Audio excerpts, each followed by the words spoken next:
मैं Akshay Narayan Pareek, assistant professor sociology, government college Bundi. एक बार पुनः आपका स्वागत करता हूं राजकीय महाविद्यालय बूंदी के ऑफिशियल यूट्यूब चैनल में। विद्यार्थियों, आज का यह वीडियो पिछले दोनों वीडियो की अगली कड़ी में बनाया गया है, जो कि सामाजिक मानव शास्त्र के विद्यार्थी हैं, और इस विषय में परिवार के भाग 1 और भाग 2 में हमने परिवार का अर्थ, परिभाषा, उसके सामान्य कार्य, विशिष्ट कार्य एवं परिवार की उत्पत्ति के सिद्धांतों के बारे में चर्चा की थी और उसका आलोचनात्मक मूल्यांकन किया था। इसी कड़ी में आज हम लोग परिवार की उत्पत्ति के जो अन्य सिद्धांत हैं उनकी विस्तृत चर्चा करेंगे एवं परिवार की उत्पत्ति के विभिन्न आधार अथवा परिवार का जो वर्गीकरण है, परिवार को किन किन आधारों पर बांटा जा सकता है, उसके बारे में विशद चर्चा करेंगे। तो शुरुआत करते हैं। सबसे पहले जो परिवार की उत्पत्ति का चौथा सिद्धांत है, एक विवाह का सिद्धांत। इस सिद्धांत के जो प्रतिपादक हैं वो है वेस्टरमार्क, और वेस्टरमार्क ने अपनी पुस्तक the history of human marriage में परिवार की उत्पत्ति के इस सिद्धांत को दिया है और यह बताने का प्रयत्न किया है कि प्रारंभ से ही, प्राचीन काल से ही किसी भी समाज में किसी भी समय में एक विवाह का स्वरूप परिवार में अवश्य रहा है। अर्थात प्राचीन काल से ही एक विवाह ही परिवार की उत्पत्ति का मुख्य कारण रहा है। और वेस्टरमार्क ने यह भी स्पष्ट करने का प्रयास किया कि जो परिवार की उत्पत्ति का एक विवाह का सिद्धांत है, ये क्यों चर्चा में आया अथवा क्यों हम इसको इस आधार पर स्पष्ट करने का प्रयत्न कर रहे हैं। वेस्टरमार्क के अनुसार प्रारंभ से ही जो पुरुष है उसमें ईर्ष्या और एकाधिकार की भावना व्याप्त है, और उस एकाधिकार की भावना में वो स्त्री को अपनी संपत्ति समझता है, और जब वो उसको अपनी संपत्ति समझता है तो वो किसी भी अन्य पुरुष के साथ उसका बंटवारा नहीं करना चाहता। अर्थात वह स्वयं अकेला उस पर आधिपत्य करना चाहता है। जब वह स्वयं आधिपत्य करना चाहता है तो ये स्पष्ट है कि वो विवाह एक विवाह में ही संभव है। इसलिए वेस्टरमार्क कहते हैं कि सभी समाजों में किसी न किसी रूप में एक विवाह का स्वरूप पाया जाता है और इसी कारण परिवार की उत्पत्ति हुई है। वेस्टरमार्क के सिद्धांत को मेलनोस्की ने भी समर्थन दिया और कहा कि एक विवाह ही विवाह का सच्चा स्वरूप है, रहा है और रहेगा। ये कोटेशन विश्वविद्यालय की परीक्षा के दृष्टिकोण से, साथ ही कंपटीशन में भी आप लोगों के लिए बहुत महत्वपूर्ण है, क्योंकि ये प्रश्न अक्सर पूछा जाता है। अब इस सिद्धांत के अनेक विद्वानों ने आलोचना भी की है और कहा है कि केवल एक विवाह को परिवार की उत्पत्ति मानना अनुचित है। अर्थात केवल एक कारण के फलस्वरूप कि एक विवाह ही परिवार की उत्पत्ति का एकमात्र कारण है, ऐसा नहीं है। अनेक कारण हैं, जैसे पितृसत्तात्मकता है, पितृवंशीय है या पितृस्थानीय है, मातृसत्तात्मक है, आदि अनेक ऐसे कारण हैं जिनकी वजह से भी परिवार की उत्पत्ति हुई है। कि पितृसत्तात्मकता यदि है परिवार में तो सत्ता का हस्तांतरण पिता से पुत्र को होता है, तो इसके लिए किसी न किसी संस्था की अवश्य आवश्यकता होती है। इसलिए ये सब भी महत्वपूर्ण कारण होते हैं परिवार की उत्पत्ति के। और इसी प्रकार ब्रिफाल्ट ने इस सिद्धांत की जो आलोचना की है वो कहते हैं कि यदि ईर्ष्या के फलस्वरूप ही परिवार की उत्पत्ति हुई है तो जो आदिम समाज है उनमें बहुपति विवाह, समूह विवाह, ये आदि क्यों प्रचलन में रहे हैं। क्योंकि यदि बहुपति विवाह होंगे और समूह विवाह होंगे तो उसमें पुरुष का एकाधिकार नहीं होगा। बहुपति विवाह में एक ही स्त्री के अनेक पुरुषों से विवाह किया जाता है, तो स्त्री पर पुरुष का एकाधिकार नहीं माना जाएगा। इस स्थिति में ये सिद्धांत गलत है अथवा अनुचित है अथवा वैज्ञानिक नहीं है। इसलिए अनेक विचारकों ने इस सिद्धांत की आलोचना की है। आगे चलते हैं। मातृसत्तात्मक सिद्धांत, परिवार की उत्पत्ति का मातृसत्तात्मक सिद्धांत, और यह सिद्धांत दिया है ब्रिफाल्ट ने अपनी पुस्तक दी मदर में। और उन्होंने बताया कि जो मानव इतिहास है या मानव समाज है, उसका इतिहास है, उसके प्रारंभिक समय में जो यौन संबंध थे बहुत अधिक स्पष्ट नहीं थे, व्यवस्थित नहीं थे और थोड़ी इनमें भिन्नता पाई जाती थी। वर्तमान समय से उस समय में थोड़ी भिन्नता पाई जाती थी। स्पष्ट रूप से यह पता नहीं होता था कि यौन संबंध किससे बनाने हैं या ये पूर्व निर्धारित नहीं किया जाता था या इसके लिए कोई नियमावली नहीं थी। तो जो ब्रिफाल्ट है वो कहते हैं कि सबसे पहले मातृ सत्तात्मक परिवार कैसे आए या कैसे इसकी उत्पत्ति हुई, जिसमें सत्ता का हस्तांतरण माता से पुत्री को होता है। उनका कहना है कि जो पुरुष होते थे वो अपनी खाद्य सामग्री या फिर शिकार की तलाश में सुदूर जंगलों में निकल जाते थे और जब वो सुदूर निकल जाते थे तो कई बार ऐसा होता था कि वो लोग वापस लौटकर नहीं आते थे।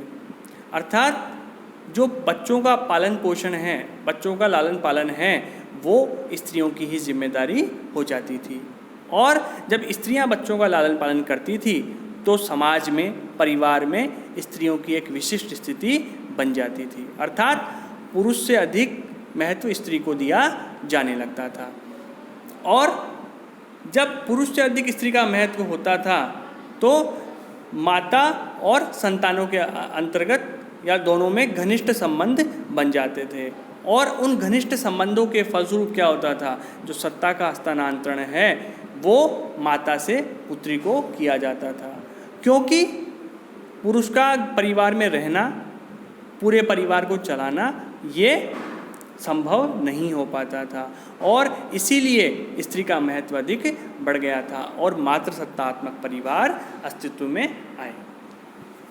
अब धीरे धीरे क्या हुआ, मातृसत्तात्मक परिवार के पश्चात धीरे धीरे जैसे जैसे कृषि का विकास हुआ या कृषि अर्थव्यवस्था बढ़ी, पुरुष एक स्थान पर रहकर कृषि कार्य करने लगा और वो अपनी परिवार के इर्द गिर्द ही अपना कार्य ढूंढने लगा।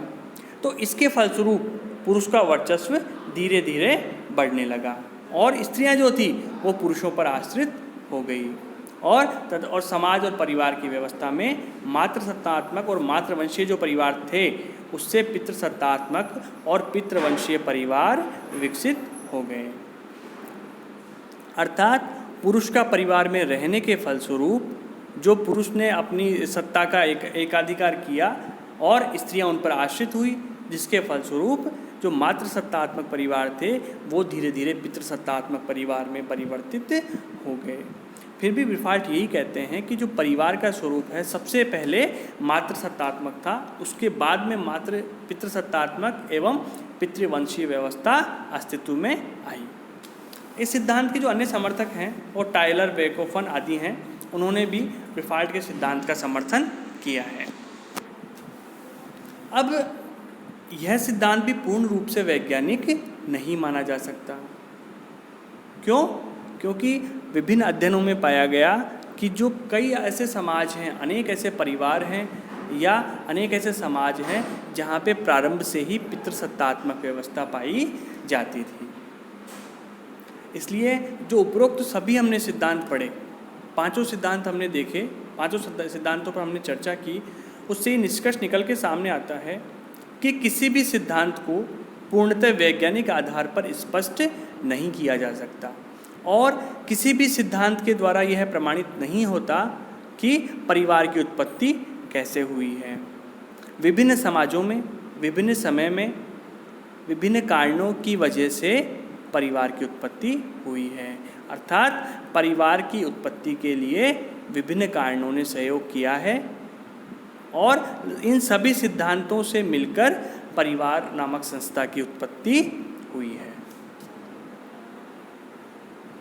अब हम लोग देखेंगे परिवार के प्रकार कि जो परिवार नामक संस्था है उसके प्रकार या उसको किन किन आधारों पर हम वर्गीकृत कर सकते हैं, उनको हम कैसे उनका वर्गीकरण कर सकते हैं। सबसे पहला देखेंगे हम सदस्यों की संख्या के आधार पर वर्गीकरण। किसी भी परिवार में यदि हम व्यवहारिक रूप में देखेंगे तो हम देखेंगे कि छोटा परिवार, मध्यम परिवार या बड़ा परिवार हम लोग उसका वर्गीकरण करेंगे। परंतु यदि वैज्ञानिक रूप से या तार्किक रूप से हम अध्ययन करना चाहें तो हम देखेंगे कि जो भारत सरकार की जनगणना रिपोर्ट है 1951, उसमें परिवार के सदस्यों का जो वर्गीकरण किया गया है, वो पहला जो छोटा परिवार है उसमें 1 से 3 सदस्य संख्या रखी गई है। आप लोग इसको नोट डाउन कर सकते हैं। जो वन लाइनर डेफिनेशन है या वन लाइनर और टू लाइनर में इसको आप लोग डिफाइन कर सकते हैं। जो छोटा परिवार है उसमें सदस्यों की संख्या 1 से 3 मानी गई है। जो मध्यम परिवार है उसमें सदस्य संख्या 4 से 6 मानी गई है। जो बड़ा परिवार है उसमें सदस्य संख्या 7 से 9 मानी गई है। और जो बहुत बड़ा परिवार है उनमें सदस्यों की संख्या 10 या उससे अधिक मानी गई है। इसी प्रकार से दूसरा जो वर्गीकरण है वो है दंपतियों की संख्या के आधार पर, अर्थात केंद्रीय या नाभिक परिवार, दूसरा संयुक्त परिवार। इसकी एक लाइन में या वन लाइनर डेफिनेशन ये हो सकती है कि जो केंद्रीय अथवा नाभिक परिवार है उसके अंतर्गत हम पति पत्नी और उनकी अविवाहित संतानों को सम्मिलित करते हैं, कि वह परिवार जिसमें पति पत्नी और उनकी अविवाहित संतानें जिनका विवाह नहीं हुआ है वो मिलकर केंद्रीय अथवा नाभिक परिवार बनाते हैं, अर्थात न्यूक्लियर फैमिली बनाते हैं। अगला है संयुक्त परिवार। संयुक्त परिवार की यदि हम डेफिनेशन देना चाहें तो 2 या 2 से अधिक नाभिक परिवार मिलकर या परस्पर संबंध रखकर संयुक्त परिवार का निर्माण करते हैं, अर्थात 2 या 2 से अधिक पीढ़ी के व्यक्ति मिलकर संयुक्त परिवार का निर्माण करते हैं। इसके बाद में आता है कर्ता की स्थिति अथवा कर्तव्य के आधार पर वर्गीकरण। यदि हम देखेंगे इसमें पहला है जनन अथवा प्रजनन मूलक परिवार, दूसरा है पालन पोषण या जन्मित परिवार। तो जनन अथवा प्रजनन मूलक परिवार उसको कहते हैं जिसमें जो कर्ता होता है या जिसमें जो मुखिया होता है वो पिता और पति दोनों की परिस्थिति रखने वाला होता है, अर्थात वो पिता भी होता है और पति भी होता है, और जो पत्नी के साथ रहकर वह संतानों को जन्म देता है और उनका लालन पालन करता है। इस प्रकार के परिवार को जनन मूलक परिवार कहा जाता है। अगला है जन्मित परिवार। अब जन्मित परिवार में क्या होता है कि जो कर्ता की स्थिति होती है वो एक छोटे शिशु अथवा संतान के रूप में होती है। माता पिता उसका लालन पोषण करते हैं और उस बालक के दृष्टिकोण से ये परिवार एक जन्मित अथवा पालन पोषण वाला परिवार कहलाता है। दोनों में डिफरेंस क्या है? जनन मूलन परिवार में कर्ता जो होता है वो पिता अथवा पति की परिस्थिति वाला होता है, और जन्मित परिवार में कर्ता की जो स्थिति होती है वो शिशु अथवा संतान के रूप में होती है, अथवा अर्थात इसको हम शिशु के दृष्टिकोण से देखते हैं और उसको हम पिता के दृष्टिकोण से देखते हैं। अगला है निवास स्थान के आधार पर वर्गीकरण। जैसा कि इसके नाम से स्पष्ट है, निवास स्थान अर्थात रहने का स्थान। पहला है पितृस्थानीय परिवार।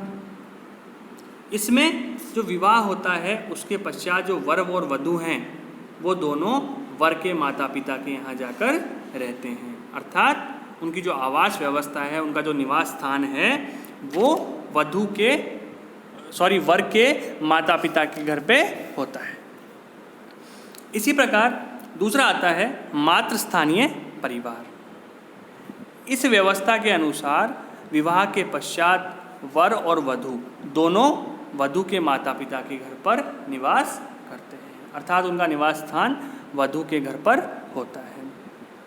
इसमें तीसरा आता है मामा स्थानीय परिवार, और ये ऑस्ट्रेलिया की मिलानेशिया और ट्रोबिएंडा जनजातियों में प्रथा पाई जाती है।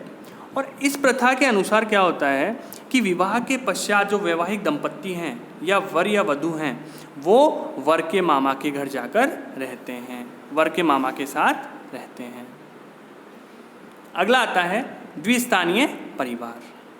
अब कुछ समाज ऐसे होते हैं जिसमें विवाहिक दंपत्ति जो होता है वो वर अथवा वधू के माता पिता के यहाँ रहने की उनको अनुमति होती है, अर्थात सुविधाओं के अनुसार वो वहाँ रह सकते हैं, वर अथवा वधू के माता पिता के साथ, किसी भी साथी के साथ वो रह सकते हैं। अगला है नूतन स्थानीय परिवार। नूतन अर्थात नया। जब नवविवाहित दंपत्ति नया आवास स्थापित कर लेते हैं, अर्थात नया आवास स्थापित करके रहते हैं, तो वो नूतन स्थानीय परिवार कहलाता है। अगला है मातृ पितृ स्थानीय परिवार। अब अनेक परिवार में क्या होता है कि माता एवं वर और वधू दोनों के घर में निवास स्थान बनाने की अनुमति होती है कि नवविवाहित दंपत्ति शुरू के 1 साल या प्रारंभ के 1 वर्ष वधू के यहाँ और उसके पश्चात स्थायी रूप से वर के माता पिता के साथ रहते हैं, वो मातृ पितृ स्थानीय परिवार कहलाता है। अगला है सत्ता के आधार पर वर्गीकरण। पहला पितृसत्तात्मक परिवार, दूसरा मातृ सत्तात्मक परिवार। इसके अंतर्गत जब सत्ता का वर्गीकरण या सत्ता का हस्तांतरण पिता से पुत्र को होता है वह पितृसत्तात्मक परिवार कहलाता है, और जब सत्ता का हस्तांतरण माता से पुत्री को होता है तो वो मातृसत्तात्मक परिवार कहलाता है। और हमारे भारत देश की स्पेशली बात की जाए तो अधिकतर परिवार पितृस्थानीय परिवार होते हैं, लेकिन कुछ स्थानों पर मातृ स्थानीय परिवार भी पाए जाते हैं। जैसे भारत में गारो और खासी जनजाति जो है उनमें मातृसत्तात्मक परिवार पाए जाते हैं। अगला है वंश नाम के आधार पर वर्गीकरण। अब विभिन्न विद्वानों ने जो परिवार का वर्गीकरण है वो वंश नाम के आधार पर भी किया है। जैसे पितृवंशीय परिवार, मातृवंशीय परिवार और द्विवंशीय परिवार। पितृवंशीय परिवार कौन से होते हैं? जबकि वंश परंपरा जो है वो पिता से पुत्र की ओर चलती है, अर्थात जो वंश नाम की व्यवस्था है, जो नाम है वो पिता से पुत्र को मिलता है। उसी प्रकार मातृवंशीय परिवार में क्या होता है, जैसे पितृवंशीय का यदि हम उदाहरण चाहें तो जो हमारे हिंदू समाज है उसमें पितृवंशीय व्यवस्था पाई जाती है। मातृवंशीय परिवार, इस व्यवस्था में जो वंश परंपरा है वो माता से पुत्री की ओर चलती है। यदि हम इसको समझना चाहें तो मातृसत्तात्मक और पितृसत्तात्मक व्यवस्था से भी समझ सकते हैं। केवल उसमें सत्ता का हस्तांतरण है, इसमें वंश नाम का हस्तांतरण होता है। इसके बाद में तीसरा है इसमें द्विवंशीय परिवार। जब इसमें वंश की जो परंपरा है वो पिता से पुत्रों अथवा पुत्रियों को की दिशा में चलती है, किसी भी दिशा में चलती है दोनों में से, तो वह द्विवंशीय परिवार कहलाते हैं। अगला है उभयवाही परिवार। इसमें जब वंश परंपरा वंशानुगत संबंध पर निर्भर न होकर निकट के संबंधियों में समान रूप से आधारित होती है, अर्थात जब मातृ और पितृ दोनों वंश नाम परंपराएं साथ साथ चलती है तो उसे उभयवाही परिवार कहा जाता है। अगला है उत्तराधिकार के आधार पर वर्गीकरण। इसमें जब पितृमार्गी और मातृमार्गी परिवार होते हैं, और जब संपत्ति और अधिकार पिता से पुत्र को प्राप्त होते हैं तो वो पितृमार्गी परिवार कहलाते हैं, और जब संपत्ति मकान आदि सब माता से पुत्री को प्राप्त होते हैं तो वो मातृमार्गी परिवार कहलाते हैं। ये सब परिवार का वर्गीकरण हम विभिन्न आधारों पर कर सकते हैं, लेकिन यदि संयुक्त रूप से हम देखेंगे तो जो परिवार है वो मातृसत्तात्मक या पितृसत्तात्मक, मातृवंशीय या पितृवंशीय, इनके इर्द गिर्द ही पाए जाते हैं। अगला है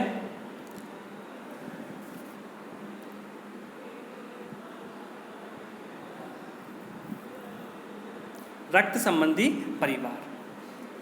हम देखेंगे कि रक्त संबंधी परिवार कौन से होते हैं।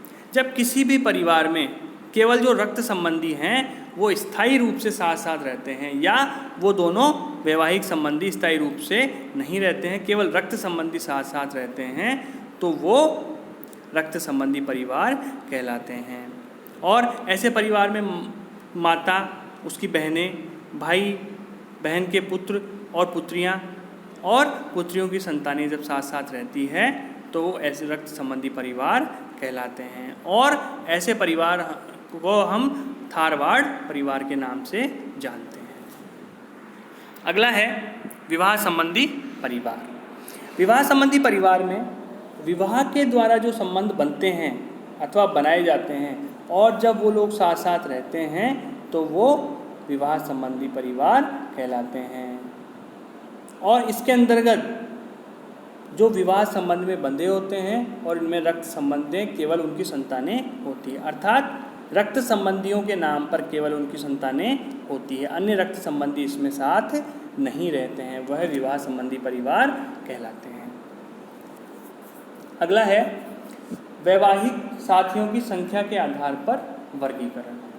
इसमें एक विवाही, द्विविवाही, बहुविवाही परिवार।